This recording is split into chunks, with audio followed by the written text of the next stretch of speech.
Bueno, vamos a tratar de saber realmente todas esas versiones encontradas, dónde está la realidad. Vamos a analizar todos los acontecimientos.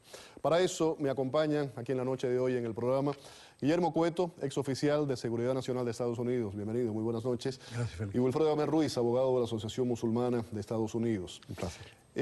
La primera pregunta sería comenzar con la administración, desde el presidente Barack Obama, la entonces secretaria de Estado Hillary Clinton, la embajadora ante la ONU Susan Rice, mintieron, o para decirlo de una forma más diplomática, ¿ocultaron información? Sí, definitivamente ocultaron información. Hubieron reportes antes del ataque terrorista de un grupo que se sabía que estaba en el área, de extremistas musulmanes. Se sabía antes, durante y después. El embajador Stevens había mandado reportes, cables, a la Secretaría de Estado, que eso se disemina a distintas agencias, diciendo que había un posible inminente ataque. En el momento del ataque, él habla con su DCM, con su asistente de la embajada, y le dice a Gibson: nos están atacando, necesitamos que nos ayuden. ¿Y qué pasó? ¿No hubo la respuesta? ¿Qué sucedió? Había la capacidad de responder, porque había un team, que es un team especial de respuesta rápida en cuestiones de terrorismo globalmente, que siempre están listos a responder. Estamos hablando nada más del día que se conmemoraba, ¿cuánto eran? 11 años, ¿no? Del 9/11. Del 9/11, o sea que era además una fecha importante, destacada. Correcto. Wilfredo, lo primero que uno se cuestionó en aquel momento era qué hacía el embajador Stevens con poco personal, con poca seguridad en una embajada como esa. Claro, y lo crítico era que no es la oficina, la embajada principal. Por supuesto, no es la principal. Era un edificio que se había habilitado como una casa de hacer labores diplomáticas en Benghazi, pero no era la embajada como tal, y por eso es que vimos la informalidad del edificio. No era un edificio con las paredes altas que tradicionalmente... Un consulado, una oficina consular. Que parecía más una oficina consular que una oficina de operaciones diplomáticas, como en realidad era.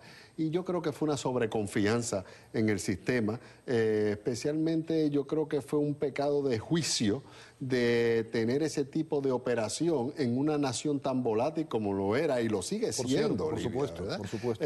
Y en un día como ese. Y especialmente ese día, ¿verdad? Sí, Félix, si yo pudiera, nada más que... Claro.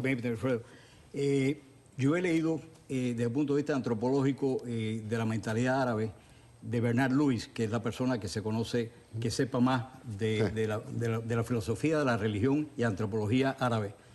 Y también la actitud, yo leí de la actitud del embajador, y él decía que él tenía que estar presente donde estuviera el pueblo, porque es un carácter idiosincrático de los árabes, de la presencia y del coraje. Claro. Entonces él quería estar presente, en el viendo cara a cara con la gente, pues parte de atraer. Eso le costó caro, ¿eh? Bueno, pero él era un hombre sacrificado de toda su vida. Sí y segundo, el coraje.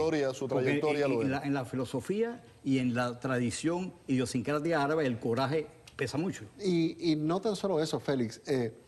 Tan es así que quienes salvaron al resto del personal diplomático fueron los árabes libios de allí, ¿verdad? Que ofrecieron muchos de ellos su vida por ofrecer protección a eso que se desbordó en este ataque terrorista.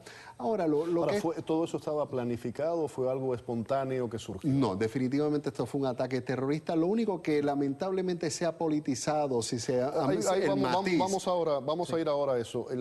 Se dice claramente que la administración ha tratado, por ejemplo, de evitar, o trató en su momento, de que surgieran en las primeras informaciones, por ejemplo, la palabra Al-Qaeda.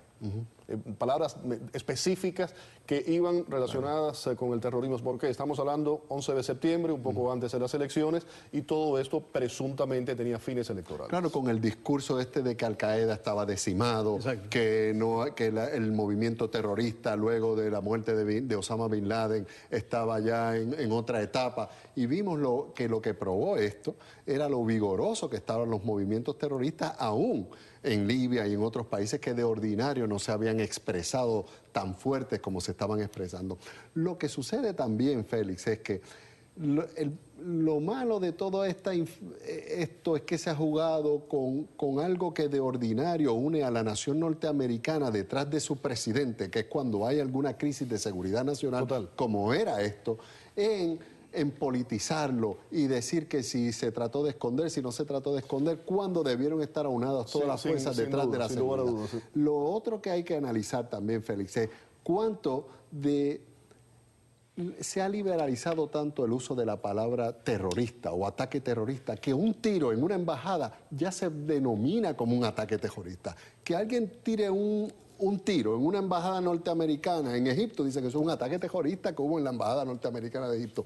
Así que... Bueno, según la definición que dio el otro día el presidente Barack Obama, y eso en relación con lo que ocurrió en Boston cuando se le preguntó, no se sabía exactamente quiénes estaban detrás de esos ataques, y él dijo, no sabemos si es un ataque terrorista perpetrado por terroristas, pero desde el momento que causa terror es un ataque terrorista. Fue un juego de palabras, pero lo puso de esa forma. Y lo que dentro del panorama de las ciencias políticas se denomina terrorista cuando lleva una agenda de llevar un mensaje político con siembra el terror. Y el mensaje político detrás de ello. Por eso es que no se le llama, aunque debería llamársele un ataque terrorista, cuando se mete alguien en una escuela y mata a todos estos niños que mataron en Connecticut o otros, porque no está agregadamente no está acompañado de un mensaje político que es necesario para cualificar el ataque como un ataque terrorista. Vamos ahora al otro... Sí. Adelante, dígame. Sí, perdón. En este caso, con todo respeto, se sabe que Ansar al-Sharia era el grupo terrorista que estaba operando en esa área, porque es el área del este de Libia, y habían informes de inteligencia de la CIA, del Departamento de Estado, de todo el mundo, de que ellos tenían presencia y presencia aguda. Ellos habían hecho atentados en contra del consulado anteriormente. O sea, que ya había un conocimiento de que esto era un grupo terrorista. No era una persona con un disparo o un proyectil dirigido, lo que fuese. Era un grupo organizado. Yo decía anteriormente dos puntos. Primero, cómo se deja que el embajador Stevens llegue a ese lugar sin la suficiente vigilancia. Eso por una parte. Y después, que a la hora de revelar lo que había ocurrido no se dijera exactamente, teniendo sobre todo esos acontecimientos. Vamos a otro ángulo que quiero saber la opinión de los dos. Y esto se ha manejado, eso fue una tragedia nacional, se pierde la vida de un diplomático estadounidense, además un hombre importante, muy querido dentro del servicio diplomático de Estados Unidos, otras 3 personas más fallecen, y todo eso se ha manejado desde un punto de vista partidista, por los dos partidos. Sí. ¿Qué lectura le dan a esto? Yo creo que es totalmente inapropiado, ¿verdad? Que a estas alturas aún se siga jugando con el balón político, porque todos sabemos que está la agenda escondida de seguir minándole el terreno a la posibilidad de Hillary Clinton ser candidato o no, porque era la secretaria de Estado y la última responsable de todo esto. Y eso, que se siga jugando con esta crisis de seguridad que hubo en Libia, como la ha habido en muchos otros lugares, ¿verdad? Donde ha fallado la inteligencia militar y donde sigue siendo vulnerable los intereses norteamericanos alrededor del mundo, que se siga todavía a estas alturas jugando con un balón político de que si se escondió, que si fue un ataque terrorista o no, si eran protestas por la película. Yo voy a hacer la pregunta de otra forma, más allá de eso. ¿Hubo negligencia por parte de los servicios de inteligencia y de seguridad de Estados Unidos? Claro, pero también hubo negligencia de juicio del Departamento de Estado y del mismo diplomático de tener esa hiperactividad un septiembre 11 en un lugar como Libia, ¿verdad? ¿Por qué tú estás tan hiperactivo participando cuando el septiembre 11 los niveles de alerta deben estar al máximo? Eso es parte de la misma negligencia que estoy hablando. Es claro, porque está la negligencia de proveer la seguridad al personal y también la negligencia de ese personal haberse autoexpuesto tanto en un lugar tan vulnerable como Libia, ¿verdad? Bueno, yo creo que entonces yo me tengo que confesar como negligente. Igual que todos los agentes especiales del FBI tienen que confesarse como negligentes. Y todos los oficiales de la CIA tienen que confesarse como negligentes. Porque nosotros nos jugamos la vida, tanto en los Estados Unidos como en el exterior, por ese tipo de negligencia. Pero no es negligencia, Félix. Es un compromiso y una consagración a ideales. Me perdona, sí, entiendo perfectamente lo que me está diciendo, pero desde el punto de vista de un agente del FBI, de la CIA, de cualquier funcionario estadounidense, seguridad. El trabajo de ustedes es ir en el terreno, enviar la información, después les dicen qué es lo que tienen que hacer. La negligencia no viene por parte de ustedes. No, pero nosotros acompañamos. En el caso de él tenía un detalle de seguridad. Lo que pasa es que fue un ataque terrorista. no se esperaba, o se esperaba, se preveía un ataque terrorista, pero no con la magnitud de que fue, pues fue un ataque que duró 6 horas. Se hubieran podido mandar, es más, habían elementos de un cuerpo de seguridad especial que yo expresaba anteriormente, que hubiera podido llegar y se le dijo que stand down.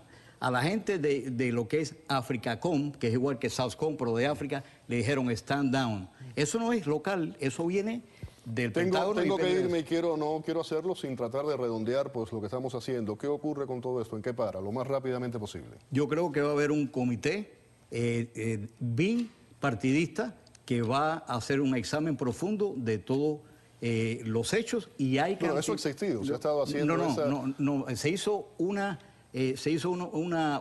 visita en la cual no dejaron declarar algunos de los componentes que estuvieron en ahí. Yo creo que esto es todo un espectáculo político que se va a seguir progresivamente desinflando y ya vemos como progresivamente la opinión pública también se sigue desinteresando de Benghazi porque ven que la discusión sigue siendo inconsecuente. Lo que sucedió, hubo negligencia, pero de que si se escondió, de que si hubo una agenda política a unos niveles de que causa un escándalo político, residenciamiento de presidente o algo más, van a ver que sigue siendo inconsecuente, en la medida también que Hillary Clinton siga callada y que no se vea asomando su cara. Muchísimas gracias. Gracias, Wilfredo, gracias, Cueto, por haber estado aquí en el programa.